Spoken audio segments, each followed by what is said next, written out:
His stool looked more like a throne the way he sat on it, and he kept throwing them back to the general rapture of the onlookers. He was middle-aged, late 40s by his look, and his body was beginning to run into the zone of comfortable fat that seemed the providence of men on the cusp of old age. He'd come here every night for the last week, and for the last week, I'd come here to observe him.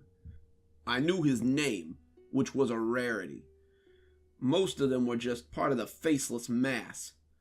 Some of them would remain faceless forever, but some of them were known to me before the end. I was their shadow, the one who knew their secrets, and the one who ushered them from life to death. At that moment, I remembered my first. They say you never forget your first, and I can assure you that's the case. How could I forget her? She ushered me into the world of the living, so it was only fair that I usher her into the world of the dead. My mother was not what you would call a loving woman. My father left shortly after my birth, and my mother became a hateful, gin-soaked creature who lived to work, drink, and remind me of how worthless I was. I must thank her one day. She made me into the man I am. All those years of being told how I was garbage, the waste of space, and now I'd never amount to anything, had crafted me into a humble target for her to hurl her rage at, until that one night when I'd finally had enough. She was dying. That was plain enough to see. It was a close race between the booze and the smokes to see who could come out on top. The arthritis was making a nuisance of itself as usual, and as I cut her meat, she continued to pick at my subconscious like a junkie picking at scabs. The meat wasn't cut small enough. Now it was cut too small. It was a funny shape, and what could she expect from a worthless pile of shit like me after all? She was ashamed of her weak, servile son, and if there was any justice in this world. But you know, I never found out what would happen if there was any justice in this world. At that moment, I had suffered all I meant to. I yelled for her to shut up, and I stuck the knife I'd been using to cut her meat into her chest. She looked up at me, and her eyes were so full of terror and wonder that I put the knife back in again. I'd stabbed her 5 times before she made a sound, and even that was unintelligible. A gurgling, incoherent sound that befit a formless hag like my mother, hand in glove. I moved her body and told the police she had come home drunk and attacked me. They let me collect her estate, such as it was, and I moved on. The only thing worthwhile that I ever had from her was the knowledge that I was good for at least one thing. He got up from the stool, and I tensed as I came out of my memories. He took a step for the door, but then changed his mind and walked to the bathroom instead. I settled myself and waved the waitress away when she starts to check on me. This was not the dying place I had planned for him, but I could feel his time getting close. I used the money I'd gotten from my mother's estates to travel. When I say travel, you probably think of planes or buses, but my mother's estate had mostly come in unpaid bills. $50 in a savings account, another $500 she'd hidden in the bookcase and forgotten about, and $1,500 in a life insurance policy I'd never known existed. I sold all the possessions she had left her debts unsettled, and melted into the exciting world of public vagrancy. I rode the rails, slept under bridges, and all the time I kept honing my craft. I killed a bum in New York that was found in a river later, his pockets holding $500 and a dirty picture of a woman. Then I found a junkie in Jersey, who I later found out had a wife and kids he'd been hiding his drug problem from. Then 2 prostitutes in Queens who had been sharing the same man without knowing it, and all the while me staying one step ahead of the authorities. The investigations weren't lengthy. These were street people, or people up to no good, and their investigations were forgettable. The one to matter since my mother was number 5. Number 5, we'll call him James, was a New York businessman with a dark secret than the money he laundered from the mob. I was back home for the first time in years when I bumped into James purely by mistake. Coming out of a bus station, he plowed into me on the sidewalk and barked at me to look where the hell I was going. Some people would have killed him right then and there, but that wasn't my way. The stalk was the biggest thrill for me. Soon I discovered that James had a little secret of his own. He used to pick up whores late at night in his fancy red sports car. He liked to take them to the docks, and after a little backseat back and forth, he would drug them and sell them to people who knew who would pay top dollar for good stock. These weren't mobsters either. These were men who could afford to make sure these women disappeared.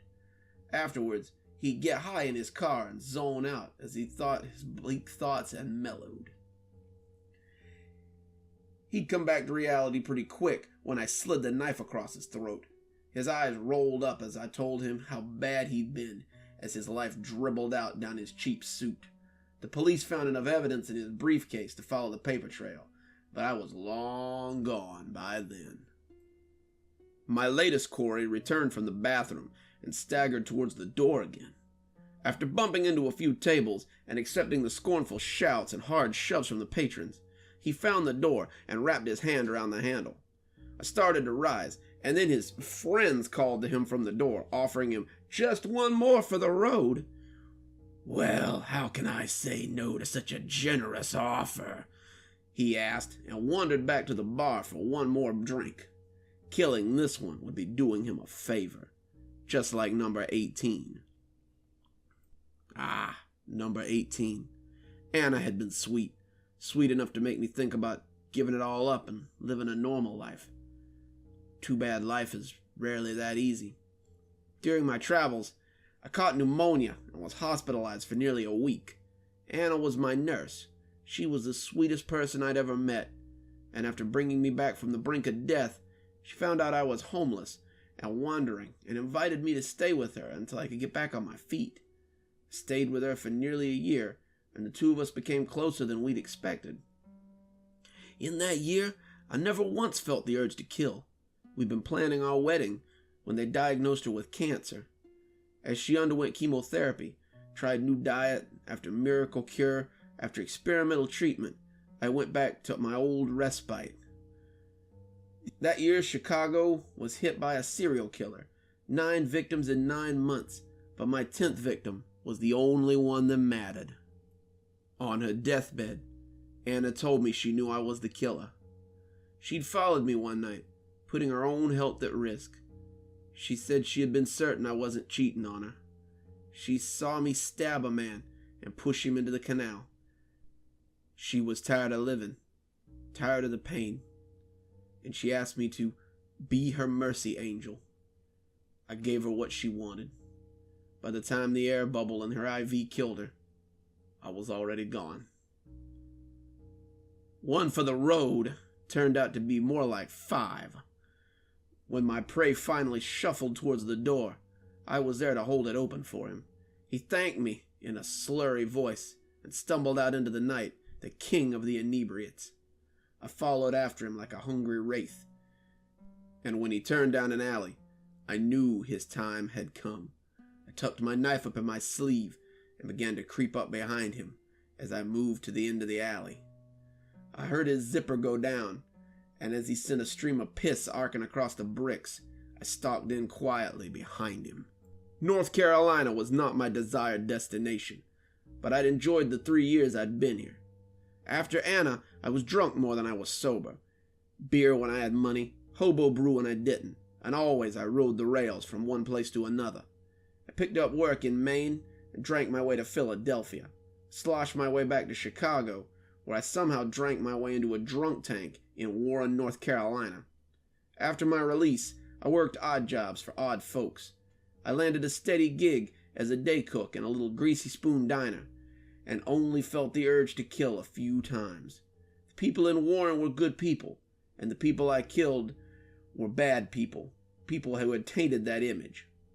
A rapist I knew from my days on the rails who blew into town and started doing his own stalking. A foul-mouthed drunk who kept driving after they took his license. A woman with a taste for married men. And finally, Mr. Ham here, number 23. Mr. Ham, though, he was the worst of the bunch. He hated the homeless with a passion, and I suspected that he had killed some of my fellow rail riders for imagined crimes. I had watched him for a week, marked his movements carefully, and now it was time to see him put away for good. I raised the knife as I came up behind him and prepared for the strike that would take him while he urinated. That's when he turned, and his arc of piss hit me full in the face. I stumbled backwards, momentarily blinded, and a solid blow took me to my knees. I toppled, legs hurting, and a heavy right struck me in the chest as I flailed to get back up. I wiped at my eyes, and there was Ham, towering over me. He was no longer looking quite so drunk. Perched on my chest like the world's ugliest gargoyle, he smiled down at me, looking like the cat that finally got the cream. "I knew you were watching me all this time, so I thought I'd see what your intentions were. I suspected you were trying to kill me. Kind calls to kind, after all. But I do have one question before I kill you. The tip of my own knife pressed against my throat. How many lives have you counted?"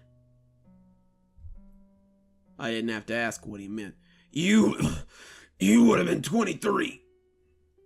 He leaned in, wishing to impart a secret before the end, and whispered, "You will be my 44th.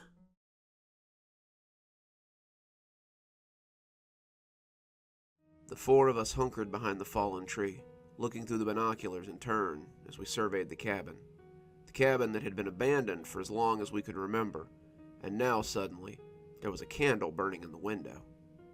This had been a summer to remember for sure, and it would become a summer that none of us would forget. Richie, James, Terry, and I had been friends since kindergarten, and we had spent every summer playing around the neighborhood and having fun. This summer, however, was special. We were 11 this year, or close enough to make no difference, and some of the restrictions had been taken off of us. We could ride our bikes a little farther, stay out a little closer to dark, and explore the woods around our house, as long as we weren't in a group. The woods had been a source of restricted adventure for us, and now we were free to explore them as we chose. The first day of summer, we all met at my house with backpacks and camping gear so we could start exploring. Terry had paper and intended to make a map. Richie had brought some of his dad's tools so we could make forts or little bases in the woods. James had the nose of his air rifle poking out of his bag, and I had my wrist rocket hanging from my back pocket. We felt like explorers preparing to head out into the unknown territory, and we just knew that this would be a summer to remember. We began by exploring the places we knew in the woods, places our dads had taken us camping, or our parents had let us go to on our own. Terry made a crude little map for us to follow, and as the summer unfolded, the map got bigger and bigger. Soon the small camp and the creek were joined by the berry bushes, the big rock, the snake sighting place. We had seen a big black snake there, but it had slithered away. And of course, the cabin. The cabin was the oldest thing we had found in the woods. It seemed to be abandoned, but it was so well maintained that it had to be owned by someone. The land was well kept as well. There was no trail either, and the trees would have made even a small car difficult to get in there. We figured it was some forest dweller's summer cabin or something, and we left it alone. We had other things to occupy our time, though, and the cabin was soon forgotten about. We spent the first month of summer building forts and making rafts so we could sail down the creek. We thought we might play pirates if we had a raft, and we started lashing some of the big logs together with some rope from my dad's shed. We made a sail from some old bed sheets. The raft was laughably small, only one of us could have fit comfortably on it at a time, but we still had fun imagining the four of us sailing up the creek to the small lake that led to it. On July 1st, the first weekend of high summer, we asked our parents if we could camp out in the woods for the weekend. We'd all been in Boy Scouts for a few years, and we'd all gone camping before out there. We felt that we could probably survive in the woods with some food to cook and some shelter to keep the elements off. To our surprise, our parents agreed, on the grounds that we did not camp too far in the woods, and we marked our map where we would be so they could find us. "No more than a mile into the woods," my dad had said, "and you make sure to clean up after yourself so you don't attract anything you can't handle." So we packed our knapsacks and prepared for a weekend in the great outdoors. We hadn't realized how close we were to the cabin when we set up camp, but when Terry had come back with firewood and told us about the candle burning, we had discovered that we were only about 20 minutes from it. We had all been sent out on such errands, and Terry was the last one to return. I had been setting up the tents, Richie had made the journey to the creek for water, James had been digging the latrines we would use, and Terry had been getting firewood. It was getting on in the afternoon when he finally arrived, and the hot dogs in the cooler were calling our names. He dropped the firewood and told us we had to come see this. So here we were, watching the cabin for signs of life. Other than the candle, there wasn't much to see. There was no vehicle in front of the cabin, no lights on in the house, and had it not been for the candle, it would have been just as cold and abandoned as it always was. As it grew darker and no lights came on inside either, we kind of lost interest in the cabin and returned to our campsite. It had been a momentary curiosity at best, but our stomachs were grumbling and we were ready for dinner. As the darkness settled in, we had our weenies on sticks and roasting nicely over the fire. We had begun chatting about the adventures we would have this weekend, and the laughter around our fire was loud and merry. James had put some root beer in the cooler, and we were breaking out the Jiffy Pop as we prepared to tell ghost stories. Ghost stories were a huge part of any campout, and we meant to outdo each other with our tales of terror that would rival anything we had ever read. "I got one," Terry said, letting his hot dog slowly burn into a charcoal lump. "I read it online. This guy lives with his grandpa, and he said his friend turned into a tree." Terry laid the story out, building up as he told us about the kids exploring the woods and finding a special grove. We all listened, leaning in a little as he wove his tale. The story wasn't really scary, as much as it was sad, but the atmosphere of the dark woods made it all seem pretty spooky nonetheless. I was reaching to get a second hot dog, the first one having been eaten in 3 quick bites, when I thought I heard something out in the woods. It sounded big, bigger than us at least, and I took out the little flashlight I had and shone it into the woods. James looked up from spearing another hot dog, craning his neck to look into the spot my flashlight was illuminating. "Something out there?" he said. Not sure, but I thought I heard something." All of them turned to look, eyes peering into the murky blackness, but whatever it had been was either still or had moved on. "I've got one," said Richie. "It's pretty scary, though. I hope you guys can handle it." We all laughed, throwing a few marshmallows at him, before he leaned in and started his story. There were 4 friends out on a camping trip. They were staying the night in the woods, just their sleeping bags and the fire to keep them safe against the elements. Well, they felt all the night like something was watching them, so they decided to set a watch and make sure that nothing snuck up on them. They would each keep watch for 2 hours while the others slept, and as the others settled in, the first boy sat and watched that night. The fire crackled as we listened, and I thought I heard the snap of a twig again. Was something out there? Was it stalking us? It sounded big, but I suppose it could be a deer or a possum or something. The story isn't about him, though. The story isn't about the second boy either. This story is about the third boy, the boy who must watch through the depths of the night. The second boy had no sooner shaken him awake than he was curled in his sleeping bag and snoring happily. The third boy had slept for a few hours, but he was still tired. He didn't like staying up late, and was used to being snug in his bed when the sun went down. He sat by the fire, the warmth wafting up into his face, and he felt warm and comfy as he began to drowse. I heard a stick crack to my left, and I cut my eyes in that direction. Just then, something stepped on a branch out in the woods, and the boy found his drowsiness melting away. What was that? Some sort of animal? A person? A monster coming to eat him? The boy sat up a little straighter, but he was so tired, he could barely keep his eyes open, and the fire felt so good. I could see something out of the corner of my eye, but I couldn't be sure what it was. An animal? A person? A monster come to eat us up? He looked around, but he could see nothing. The small fire did little to light the forest around him, so he reached for more wood and began to build it up again. His hands shook with each piece he grabbed, and the coals danced as he slid the fresh logs into the flames. He soon had the fire raging, a burning pyre that threatened to catch the lower branches of the nearby trees on fire, but still, he could see only the vague outline of what stalked him. Whatever it was, it looked big like a bear, maybe even bigger.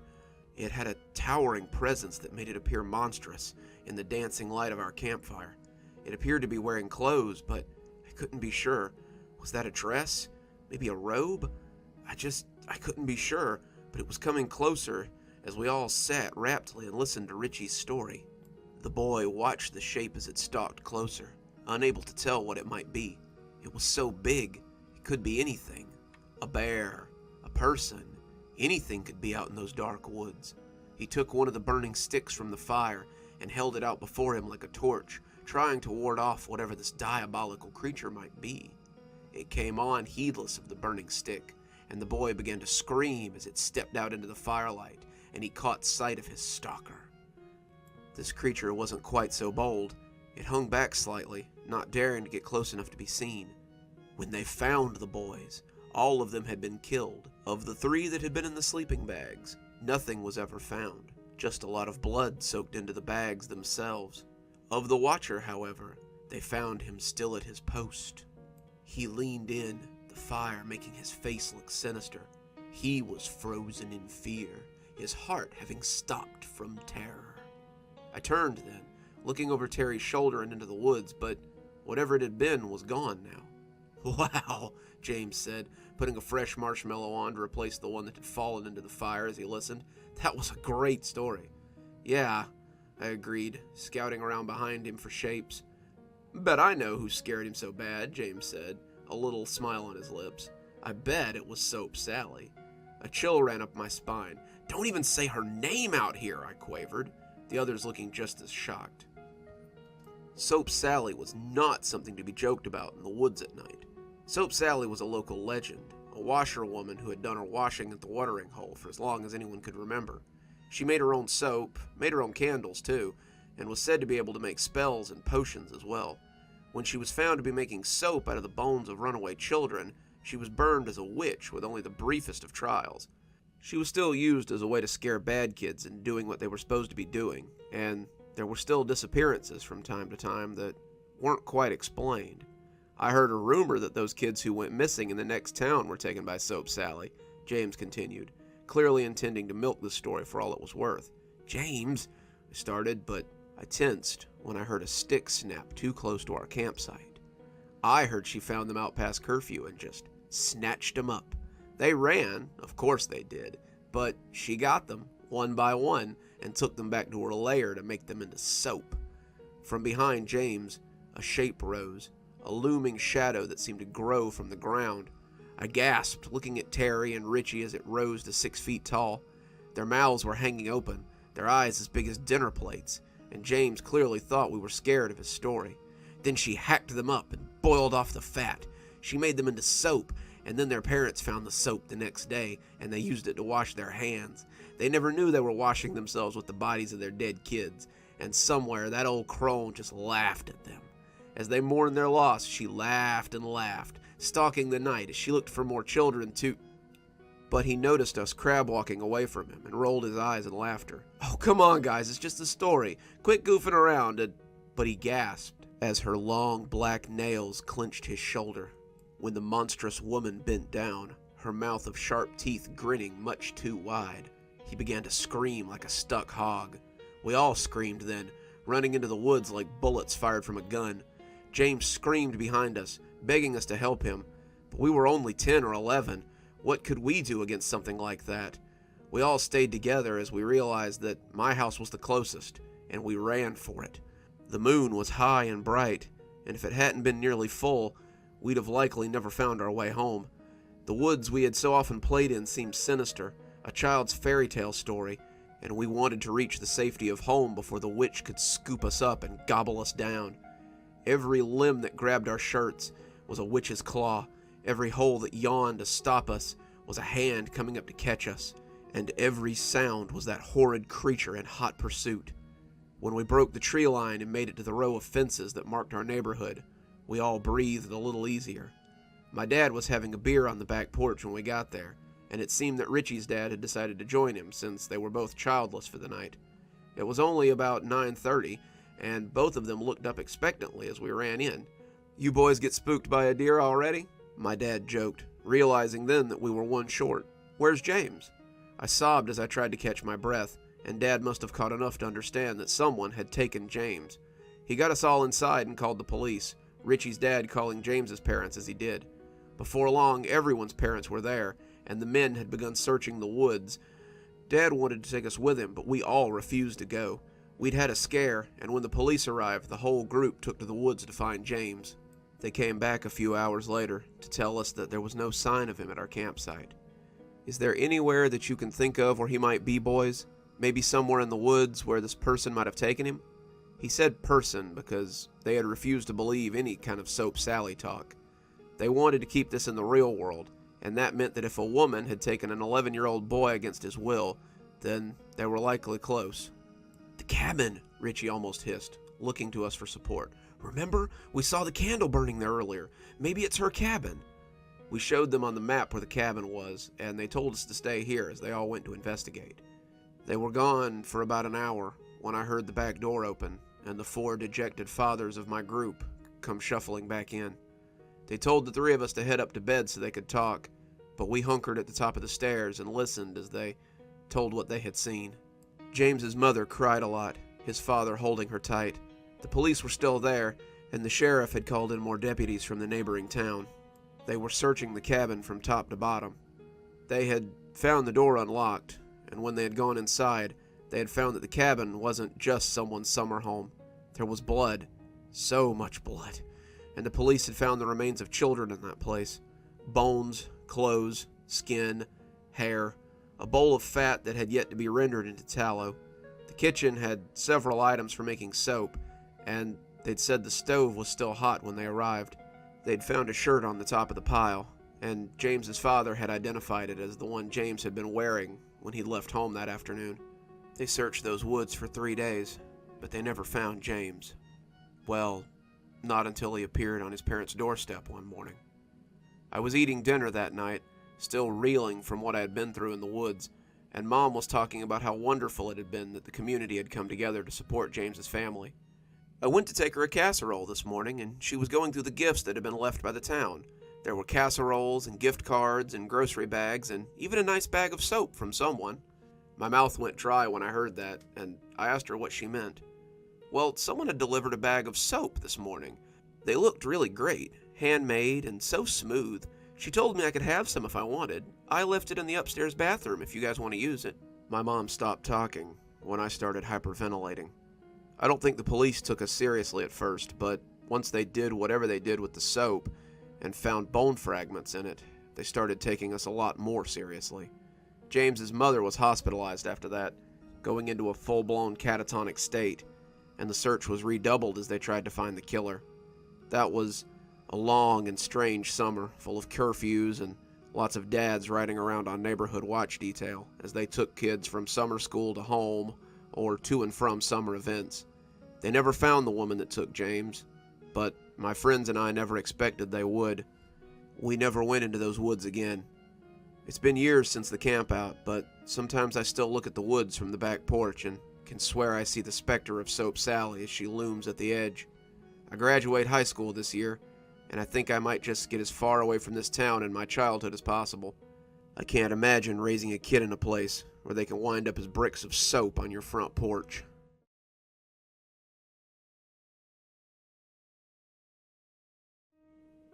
Michelle huffed angrily as she noticed that her dream catcher had fallen off the ceiling again. She checked under the bed, behind the nightstand, even in the bathroom in case it had rolled inside. Nothing. No dream catcher, no sign of where it had gone. It wasn't as if this was uncommon or anything. Michelle had been replacing dream catchers for most of her life, but the older she got, the more annoying it became. Michelle went to the closet and opened a box labeled Decor, sorting through dozens of dream catchers that she had inside. This just happened sometimes. It had happened since she was young, and she'd gotten used to just replacing them. She picked up a frilly pink one, the leather around the ring dyed to match, but put it back. This one had been a gift, and she didn't want to waste it. She settled on a cheap neon blue one from the gas station and attached it to a hook over her bed. She hated to buy more, but the alternative was worse.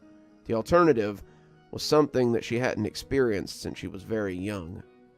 Michelle's mother had been fiercely spiritual. Trina Jones had stood out like a sore thumb among the community of strict Baptists and Methodists. Her mother had done a little of this and a little of that to get by, and Michelle had a tumultuous childhood. They lived in a little house that had been owned by her grandmother, and Michelle couldn't remember a time when her grandmother had come to the house for longer than a few minutes. She'd asked her why she never came over once, Michelle spending the night while her mother went to a concert with some friends. She and her grandmother had been shelling peas on the porch of Grandma's house, just on the other side of the block, and her grandmother's scowl had been hard to miss at the time. I hate to see what your mother's done to that house. It offends my senses, but God forgive me, I won't cast her out. She's free to live her life however she likes, but that doesn't mean I have to let her rub it in my face." Her mother had an odd hodgepodge of beliefs, and Michelle could remember all of them jostling together in the living room of their small house. Trina, though her grandmother had always called her Grace, was an old hippie, and she had been taken with paganism and druidic ideas as she followed her friends on the road before Michelle was born. She had also liked the ideas of Buddhism, Taoism, and several other Eastern spiritualities. As such, the living room was often crowded with altars, statues, and other paraphernalia for whatever ritual or rite her mother was working on. The dream catchers were a part of it. Michelle had always suffered from terrible nightmares, and her mother had hung the dream catchers over her bed since she was very young. Her mother had also noticed the rate at which the dream catchers disappeared, but if she knew why, she never said. To Michelle, it was always just a fun mystery that never seemed to have an answer, like where the socks went when you lost them in the dryer. Michelle hung the new dream catcher over her bed and got back to getting ready for work. She had bills to pay and, inevitably, more dream catchers to buy. She found herself thinking back to the mystery of where all the dream catchers went as her workday slowed down. She tried to puzzle out where they might be disappearing to, but ultimately came up with nothing. As a kid, she had tried everything. She had nailed them to the ceiling. She had set up little nets to catch them if they fell. She had gone so far as to set up a little camera one night to see if someone was taking them.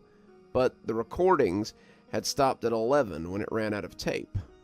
She hadn't really thought about it in a long time, but the more she pondered it, the more curious she became. She made a mental note to set up her phone camera tonight and see if she could find out what was taking them.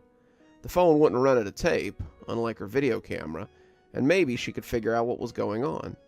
4 nights later, and 3 deleted 8-hour recordings later, Michelle woke up to find her phone knocked over and her neon blue dream catcher missing. The video that she scrolled through that day at lunch was less than helpful. The phone had recorded the dream catcher until about 2 a.m., seeing nothing but the dust motes and the circles of feathers on the strings that hung from the ceiling. Then, at 2:07, Michelle heard a soft sound like a latch being slid, and the window had whispered open. A shadow passed over the camera, which was knocked over a few seconds later. No matter how many times she rewound the footage, Michelle couldn't tell what had knocked the camera over. It recorded nothing else but darkness for the rest of the night, until she had picked it up in the morning and turned it off. That gave her something new to worry about. Who was stealing her dream catchers, and why? Surely it couldn't be the same person all these years. She'd been losing dream catchers since she was 3 years old. She had moved 2 states away from her childhood home and moved into 3 different dorm rooms before settling into this apartment. It couldn't be the same person. But then, who was it? As she sat in traffic that day, she felt moved to call her mother, and as she dialed the number, she felt silly. What did she think her mother was going to do about it? Her mother had been a rolling stone ever since Michelle had left home 3 years ago, and the notion that she'd even be reachable was laughable. Trina had been the big push for her to accept the offer from Tennessee State College. She'd set her daughter down, pulling her away from her studies as she tried not to bomb her final and lose her acceptance letter. She told her that she'd been sent a spiritual vision and that it was time for her to travel.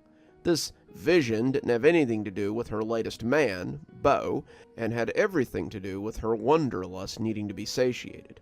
"I'll stick around long enough for you to graduate, but after that, I'm hitting the road and giving the keys back to your grandmother." Michelle hadn't talked to her much in those 3 years, but she thought she might have some insight in this. She picked up on the 4th ring, and Michelle could hear soft guitar music and the sounds of laughter in the background. "Hey, sweetie, what's the occasion? I haven't heard from you in months." I need to talk to you about something. I'm a little scared, and it's kind of important." Michelle heard the sound quiet as her mother walked away or stepped into someplace. "What's wrong, Micah? You need a reading or some crystal healing? I can send you some vibrations through the phone if you..." But Michelle cut her off before she could get going. If she let Trina get rolling, they'd be on the phone all night. "I need to know about the dream catchers. Why did they go missing?" There was a long pause, and Michelle was worried that she had lost her. "Mom, are you still hanging them?" she asked. and it wasn't the voice she was used to hearing from her mother. It was low and scared, at odds with her mother's usual gregarious nature. Of course, but I've been thinking a lot about them lately, and I just don't stop hanging them, Michelle. I know it's a pain, but trust me, they help. But why do I just... She paused as she got control of herself again. Just keep hanging them. If you need more, I'll send you some. I know a guy out there who makes them, and he owes me a favor. I'll get you some in bulk, but please, just hang them. And stay safe. Safe from what? Michelle asked, getting frustrated. Her mother had never been this serious, and it scared her more than the video had. Her mother clearly knew something, but she wouldn't tell her. She had never been good at keeping secrets, and Michelle didn't understand why she wanted to start now. I gotta go. She seemed to gather her thoughts as she tried to find a way to explain. Just keep hanging them, and stay safe. I love you, Michelle. I'll send you some dream catchers soon so you don't run out. Then she hung up on her, and Michelle was left confused and agitated. She thought about what her mother had told her for the rest of the night. The way she had acted scared Michelle, and the transition from her mother's nickname to her real name had made it all the more jarring. Her mother had started calling her Micah when she was a kid, thinking it sounded more earthy, and Michelle hadn't heard her use her real name in quite a while. She had started to hang a new dream catcher, but paused midway through trying to hook it up there. The more she thought about it, the more she saw no reason to hang a new one. She'd had bad dreams when she was younger, but it was something that she hadn't experienced in a long time. Who's to say that the dream catchers had done anything? She froze there, unsure whether to proceed, and finally, she just tossed the dream catcher onto the nightstand. She'd sleep without it tonight and see what happened. Worst case scenario, she had a bad dream that night and would wake up and put a new one up. It took some time to get to sleep, but Michelle was sure that tonight would be as fine as all the others before it. When she woke up midway through the night, she was glad. The dream she'd been having was terrifying, but it was nothing compared to what she had woken up to. Her dreams had been incredibly dark. She had woken up in a hellscape, the sky constantly burning as the rain came down in runners of flames. She was lying naked on the hard stone, her body pulled close as she shuddered. All around her there were creatures gathering, their growls like thunder. She closed her eyes, trying to wake up, but it just never seemed to happen. She was stuck, waiting for these creatures to come in on her, and as the first lunged at her, its bony mouth snapping, she came awake like a deep sea diver from the depths. She thought for a moment that she was still sleeping, until she felt the pressure in her ear. She had never felt anything so intimate, so violating, and the feeling made her shudder in utter terror. She swiveled her gaze to the left and saw something large and pale crouching beside the bed. It looked like a giant white bug, its body pale and wrinkled. It was hunkered below the side of the bed, like a kid wanting to ask a question. Its bald head gleamed in the moonlight, and Michelle realized that her window was open again. The long red tongue that slid over the edge of the bed and into her ear was as hard to miss as the pale horror kneeling there. The tongue bulged her eardrum, making her head feel far fuller than she was used to. It felt like it might be going all the way to her brain. What was he doing? Was he trying to eat her? What was going on? The tongue slid soupily out of her ear as his piss-yellow eyes grew large. He had noticed that she was awake. As it reached its full height, Michelle realized how big it was. 7 feet tall, each arm tipped with 6 long claws.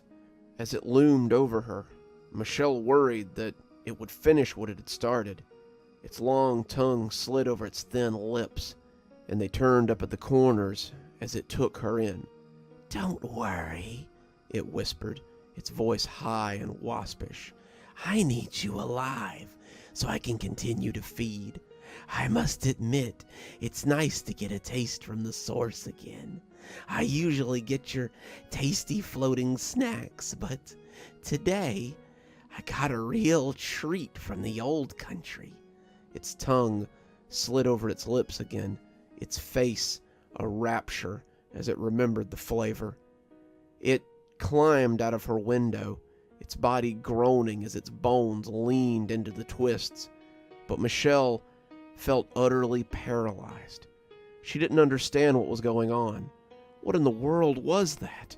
Had that been what her mother had been trying to protect her from? Had she known about it? Why hadn't she just told her?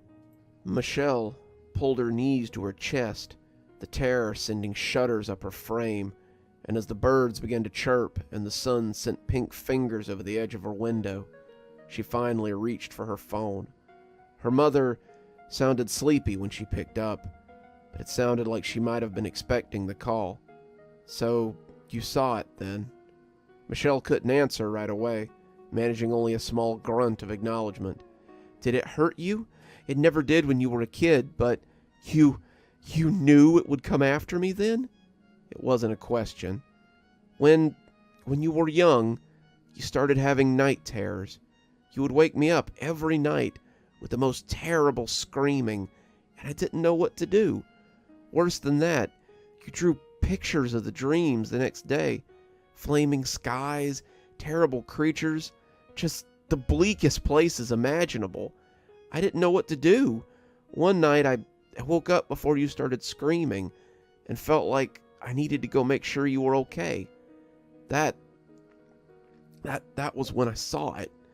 He was leaning down over you, his tongue coming out of your ear, and he seemed to be drinking something out of your head.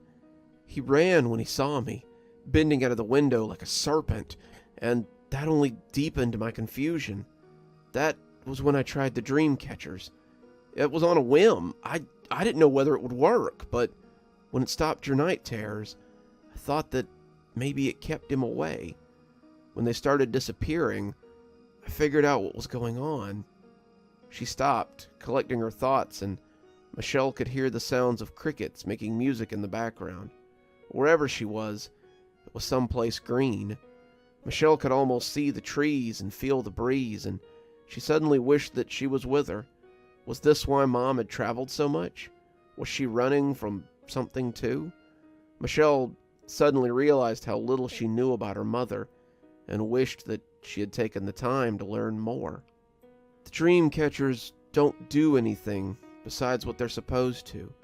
They take your dreams and store them inside those strings. Whatever these things are, and I mean things because I don't believe there's just one of them. They like eating your nightmares. The dream catchers distract them, give them something to eat instead. That's why you need to keep hanging them. Michelle wanted to ask more, wanted to know if her mom had any idea about the places she saw in her dreams, but instead, she just reached for the dream catcher on her nightstand. I'll be in touch," Michelle whispered, hanging up as she stood on the bed to attach it to the ceiling. She wouldn't feel safe again until it was back in place. In truth, Michelle wondered if she'd ever feel safe again.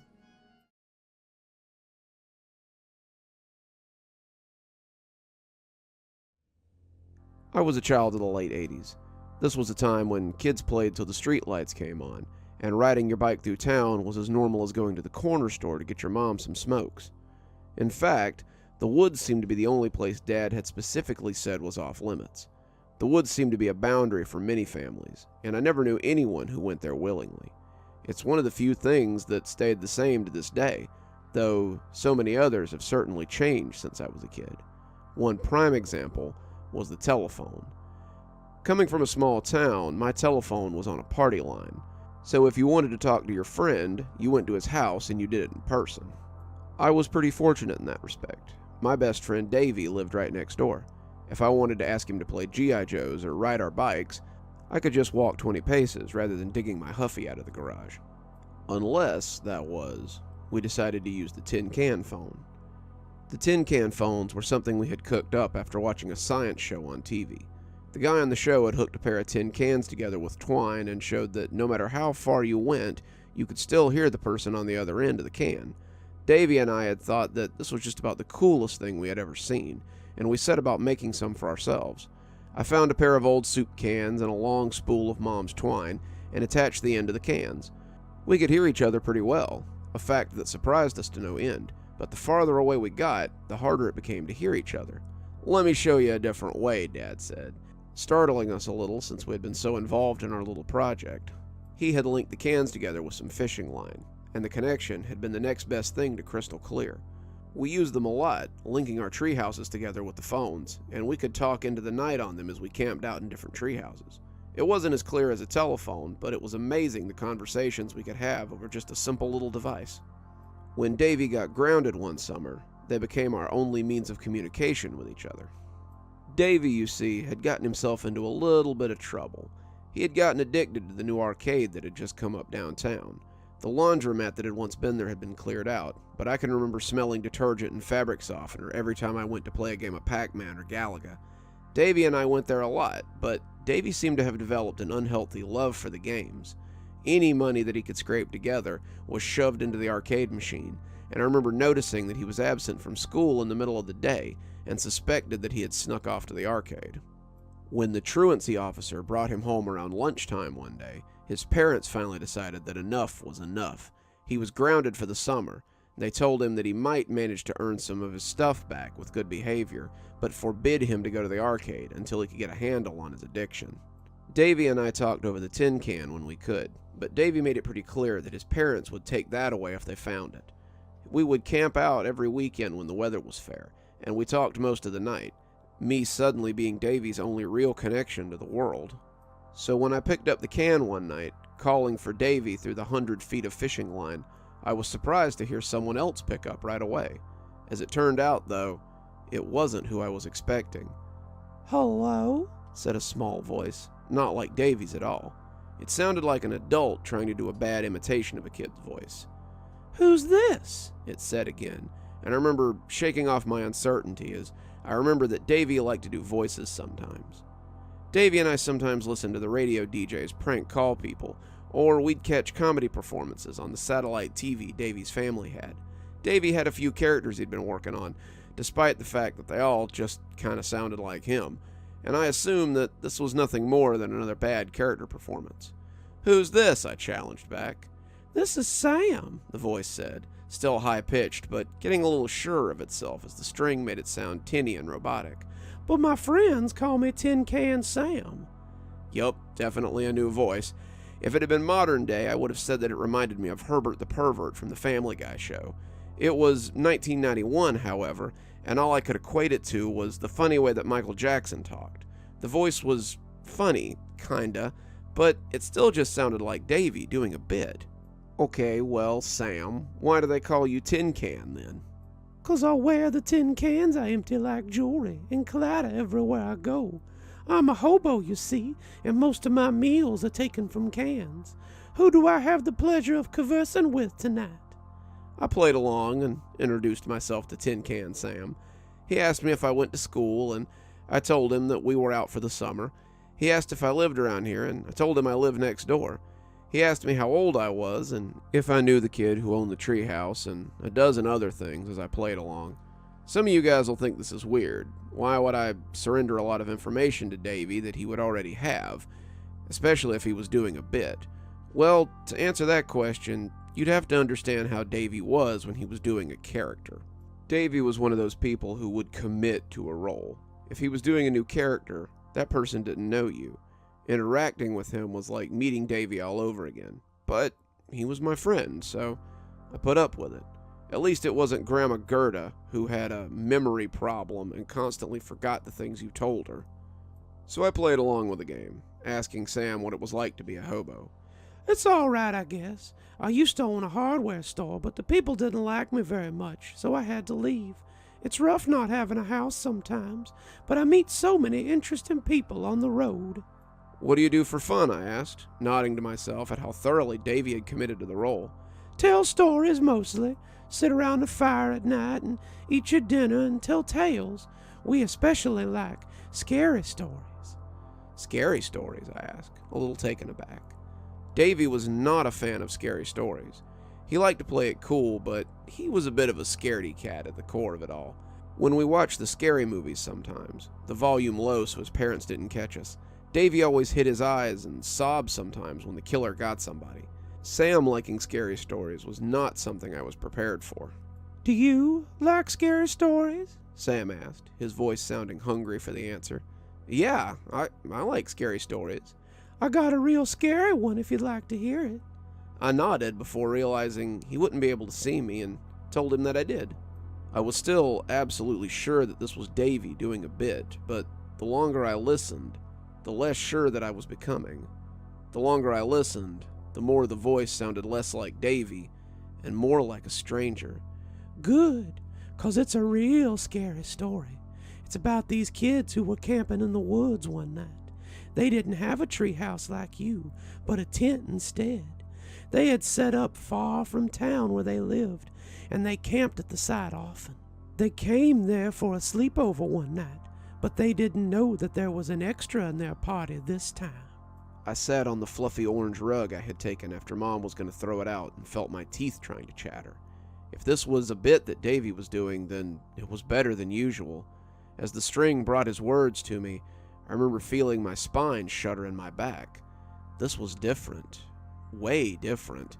And I wasn't entirely sure that I liked it. "As I came up, they heard me.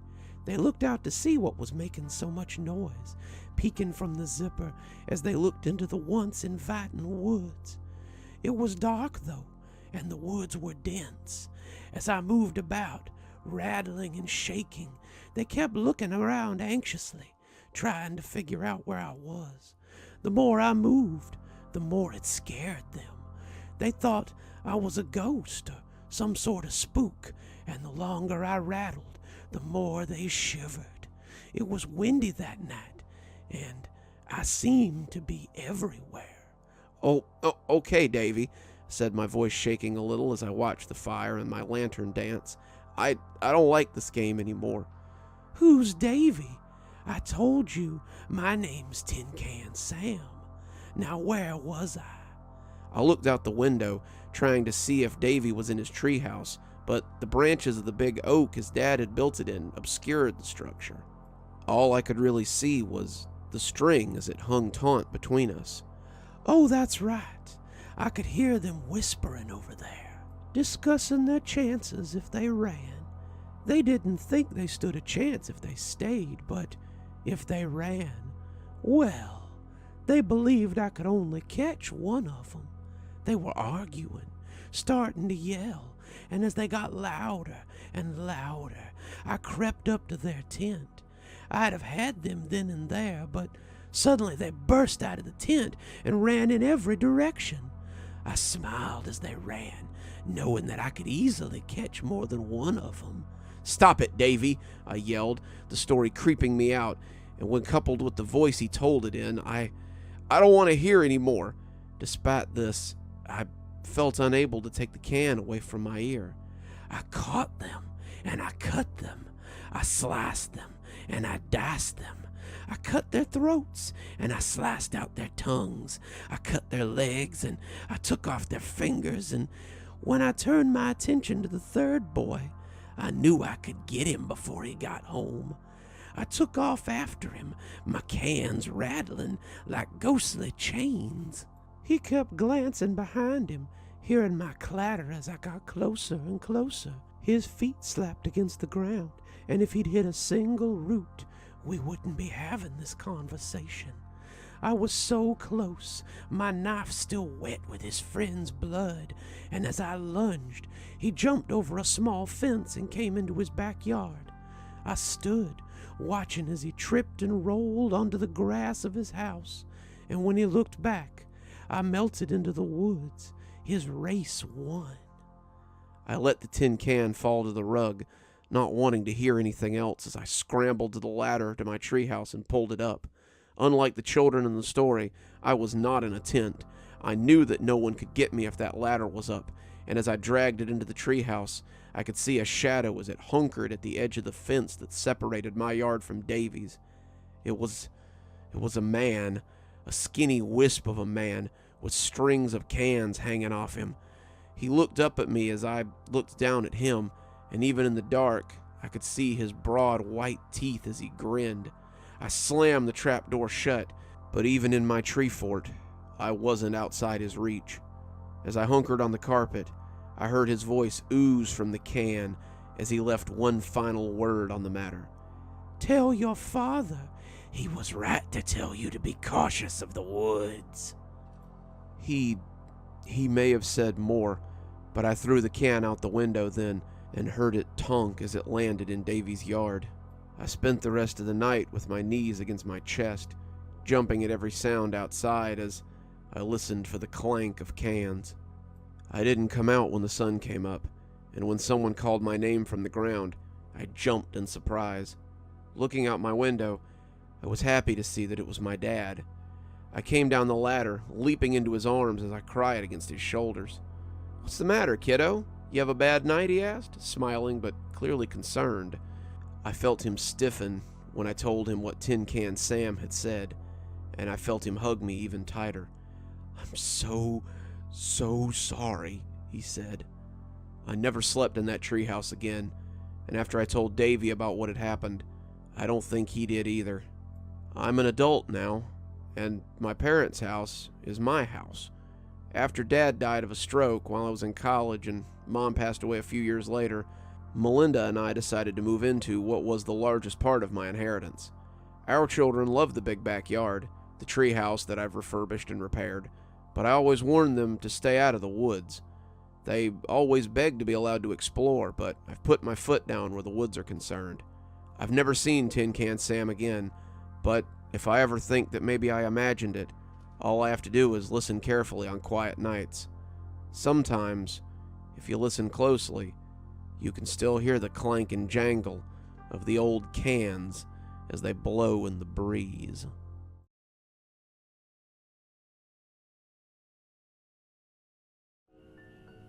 "Daddy, I lost a tooth." He lisped a bit as he said it, and as I held my hand out, I saw that he had, indeed, lost a tooth. It was one of the front ones, and I congratulated him on losing it so cleanly. I wondered if he had pulled it out himself, but I put that out of my mind. Brandon didn't even pull his own splinters out, and I really couldn't see him yanking out his own teeth. He was 6 and 1 month, as he liked to say, and this was the first tooth that he had lost. He was late in that respect. Many of his friends had already started losing baby teeth, but he was giddy as he brought this one to me. "Now, the tooth fairy will come and take it away," he said, skipping off to continue playing. Ah, yes, I'd forgotten about that part. Brandon had become obsessed with the tooth fairy after his friend Nina had lost her tooth. He thought of her like the blue fairy from the Pinocchio story, and he was very excited that she would come through his window and leave money for his teeth. He had asked what she did with all those teeth, where she got all the money, and 1,000 other things. I was a pretty creative person, and I'd come up with all kinds of stories about what she did with them, where she got the money, and how she came in without making a sound. On and on and on. I was kind of glad that he had finally lost a tooth, because I was starting to run out of material and thought if he experienced it, he might lose interest in it. We put it under his pillow that night, and I assured him that it would be gone in the morning and there would be money when he got up. Then, of course, I fell asleep waiting for my wife to get home and woke up to find her sleeping beside me and the sun already peeking over the horizon. I went quickly but quietly and thanked my lucky stars that Brandon was a sound sleeper. He hadn't woken up yet, and I took the $1 I was going to put under his pillow out of my pocket and prepared to make the swap. To my surprise, however, the tooth was already gone. No one had left money, but the tooth had disappeared. I looked around, thinking it had slipped out, but it was just gone. I left the $1 anyway, not wanting him to be disappointed, and went back to my room to get more shut-eye before the alarm went off. We never made it to the alarm because Brandon came in waving the $1 and saying that the tooth fairy had come. "Look what the tooth fairy left me. He said it was all for me." I told him that was awesome, but internally I raised an eyebrow. He? The tooth fairy had always been a woman anytime he'd talked about her before. Maybe, I thought, Brandon had just had a dream or something that night. He put the money in his piggy bank, and I figured we could maybe put the thing behind us. 2 days later, as I put him to bed, I put my hand beneath his pillow and felt something strange. I took my hand out and found another tooth. "What's this?" I asked. "Oh, I lost another tooth," Brandon said. No excitement, no hope that the tooth fairy would come, just a matter-of-fact tone. I guess that was what I wanted. His obsession with the tooth fairy had ended when he finally lost a tooth. He'd gone from being absolutely excited to absolutely unfazed, and that stopped me for a moment. "Why didn't you tell me you had another loose tooth, buddy?" I don't know. It just kind of happened. I put the tooth back under his pillow, telling him to make sure to say something next time, and then I kissed him goodnight and put him to bed. When I went to put the money under his pillow a little later, though, the tooth wasn't there. Instead, there was a coin. I took a look at it, thinking it was a $50, but realized I was wrong almost at once. At first, I thought it was one of those weird chocolate coins you sometimes got for Christmas. Turning it, I realized it was just extremely grubby. It was heavy, like it was made out of brass or copper, and the surface looked dirty, like it had been at the bottom of a well for quite some time. I started to take it with me, something in me wanting to keep it away from my son, but I put it back instead. It wasn't mine after all, and by the look of it, it was probably something that he treasured. It had been back under his pillow for less than a second before his hand went searching for it. His fingers took hold of it almost greedily as he clutched it, and I decided to take the dollar back with me. Brandon changed a bit after that night, but it's only in retrospect that I see it. He became very secretive, not my little buddy like he used to be. Brandon didn't want to play video games in the living room with me anymore. He didn't want to read stories at bedtime either. He spent a lot of time in his room and seemed to be closing off. His mother laughed at me when I told her that my feelings were a little bit hurt by it. "He's just being a kid. Kids go through phases sometimes. Don't take it so personally. A couple of months from now, he'll probably be back to his usual self again." I hoped he would, but it was hard to ignore the physical changes that were going on in him as well. Not only was Brandon quieter, but it seemed like he had grown. He hadn't gained a foot in a single week, but sometimes it seemed like his fingers were abnormally long, his arms strangely jointed, and his face was oddly stretched. He would look at me sometimes, look at me like he was thinking about doing something that he knew would make me angry. I didn't like it, but he never did it right out in the open. Like I said, Brandon never came to sit with me or play video games, but I would sometimes catch him peeking at me from the hallway or from under the table in the kitchen. It was creepy, but I figured it was just little kid behavior. A month after Brandon lost his first tooth, I found another one in his backpack. Well, no, not just one. I found 5 hidden in the front pocket of his backpack after he left it on the kitchen table when he went to go to the bathroom. He had become pretty protective of that backpack, putting it in his room or keeping it close by at all times, and I started getting suspicious of what might be in there. I didn't think it was drugs or anything. He was 6, but I thought it might be something weird or dangerous. What if he had a snake or something in there? So when he suddenly ran off to go to the bathroom, I knew this was my chance to have a look. I needed to sign his folder for school anyway, so I took out the folder and looked over the day's report before taking a peek in the pockets. The teeth were just sitting there, bumping together when I poked at them, but they didn't really look like human teeth. They looked more like animal teeth, and they were too strange to have come out of my son's mouth. They might have been from a cat or a dog, I suppose. Maybe a, "What are you doing?" I zipped the backpack and turned around, looking like I'd been caught doing something I shouldn't. "Nothing, just signing your folder." Brandon looked at me with a great deal of mistrust, taking the backpack and going to his room without putting his back to me. I told his mother about the teeth when she came back from work, but She brushed it off again, saying that little kids often collected strange things. "My brothers collected animal skeletons they found in the woods," she said dismissively, as we got ready for bed. "Thank goodness it's just teeth and not a whole skull." I let it go, but it was hard not to see what was going on. Brandon started looking like he wasn't sleeping well. He had huge bags under his eyes, and he was fidgety anytime he was made to sit still, like at dinner or for homework. He would get short and agitated, muttering to himself in a way I couldn't understand. I listened carefully once when he was doing math homework, and it sounded like he was talking in a different language. He looked up when he saw me noticing, squinting at me with that look of distrust, and it broke my heart to see him like that. Brandon had always been my little buddy, and this sudden change in him was painful to watch. 2 weeks later, I got a call from the school. They needed to speak with me about something important.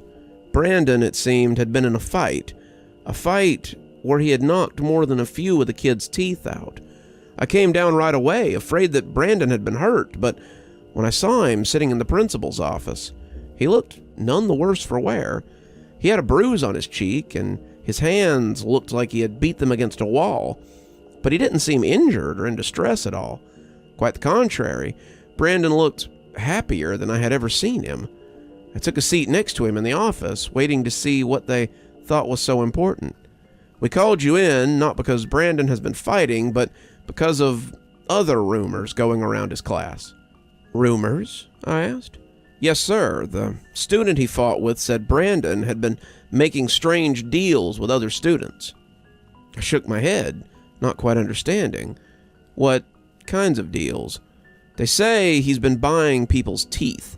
I shuddered, thinking about the teeth in the bag I'd saw not too long ago. I looked down at Brandon, questioning him with my eyes as to whether it was true. He looked back at me without hesitation, pretty much letting me know that it was. He's been trading his lunch for them. He's been trading other things for them too, toys and small things. He's allegedly traded over 20 students for their teeth across 3 grades. Today, the student in question had taken the trade but refused to give him any teeth. Your son responded by beating the teeth out of his mouth. I looked down at Brandon, asking what he was thinking. He didn't bother to answer, just clenched his fists in his lap and looked at the floor. I think that was when it really hit me how much he had changed. The bags under his eyes were dark and deep, and his fingers were long enough that I couldn't see how anyone didn't notice. Each finger seemed twice as long as it should be, and as he clenched, I could see a 4th knuckle on each of them. "The reason we called you in, sir, is, well, to get those teeth back." I turned and looked at the principal. "What do you mean?"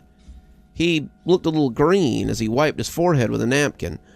We believe your son has the missing teeth, but he won't tell us where they are, and he won't give them back to us. We can't seem to find them, and the mother is hopeful that the dentist can put them back in if they're not too badly damaged. If anything else, they want them back so they can take them to the dentist and make sure they're baby teeth and not permanent. Brandon hasn't said a word about where he put them, and we are deeply troubled by this behavior." I looked at Brandon and asked him where the teeth were. He shook his head, not saying a word. I asked him again, and when he shook his head this time, I heard something nearly indistinguishable, but altogether unsettling. Something was rattling in his mouth. "We can sit here until you decide to give us the teeth, but you're not leaving until we get them back. I don't know what's gotten into you," I said, but the idea that we wouldn't be leaving seemed to decide him. He bent slowly over the principal's desk, making eye contact with the older man the whole time as he opened his mouth. 3 teeth fell out as he pushed his tongue out, and none of them appeared to be his. The teeth clattered on the desk like old dice, and more than one of them had a root hanging from them. As he sat back up, I had the sneaking suspicion that he was holding out. The principal, however, seemed more than okay with what he had gotten back. He told us to go, saying that Brandon was suspended for 2 weeks, and I collected up my son as we headed for the door. The principal managed not to vomit before we got out of his office, but it was a near thing. We talked the entire way home.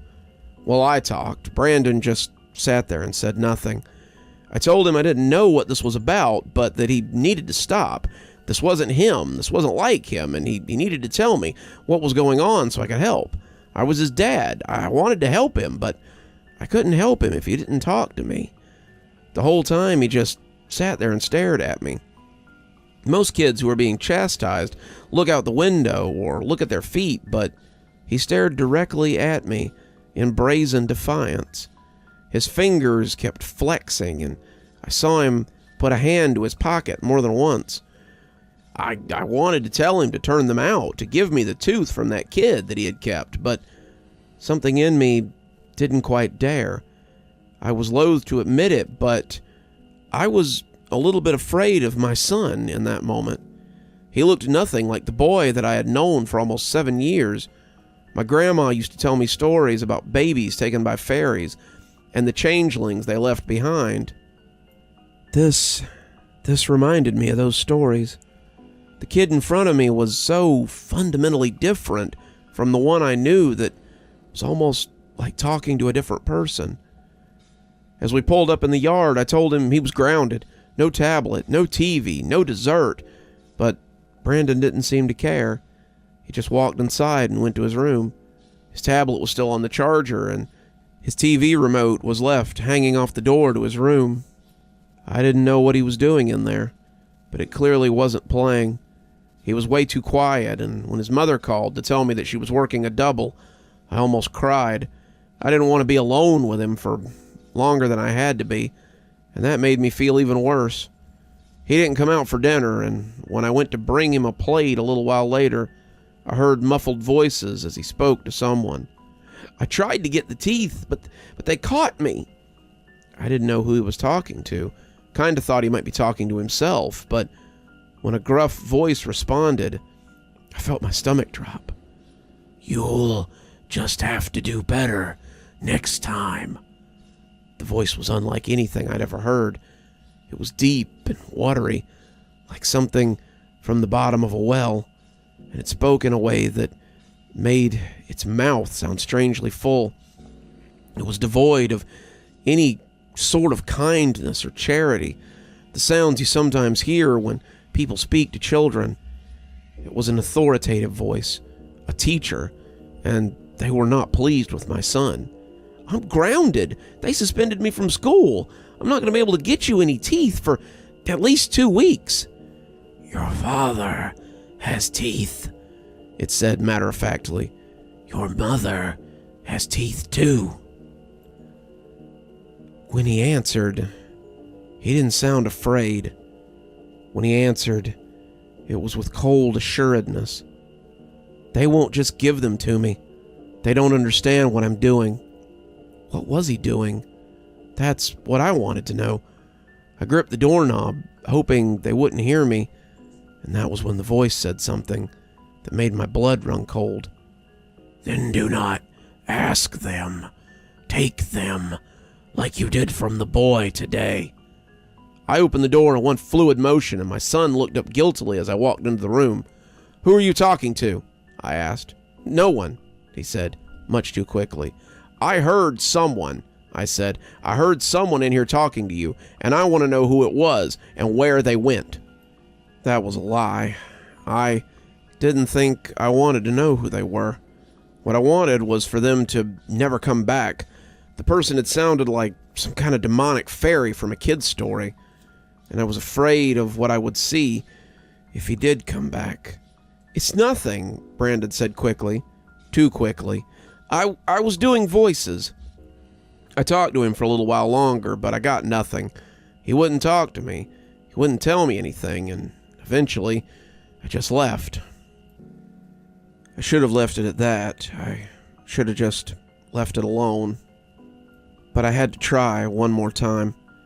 It was late, about 10:30, which is pretty late for us, and I decided to try a peace offering. I felt pretty certain he was still awake.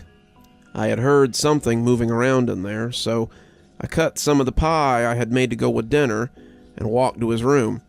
I was going to offer him the pie and see if maybe we could talk. I just wanted to know what it was that had made him change so much. Most of all, I just wanted my son back. It killed me to have him act like this, but as the door came open, I got more answers than I had bargained for. It was standing over his bed, its arm going under his pillow, and in the darkness of his room, I realized it had to be what he'd been talking to. The pie fell to the ground, but I had a death grip on the plate. I realized later I had sprained my thumb once I was in any state to feel anything. I didn't speak. I could barely breathe, and as the thing turned to look at me, I realized my fairy theory might not be too far off. It was grubby looking, like something that's been living in a ditch. Its features were completely covered in something dark that had the texture of earth, except for the two large lamp-like eyes that protruded from its face like bubble lights. It was tall, something I realized as it took its full height.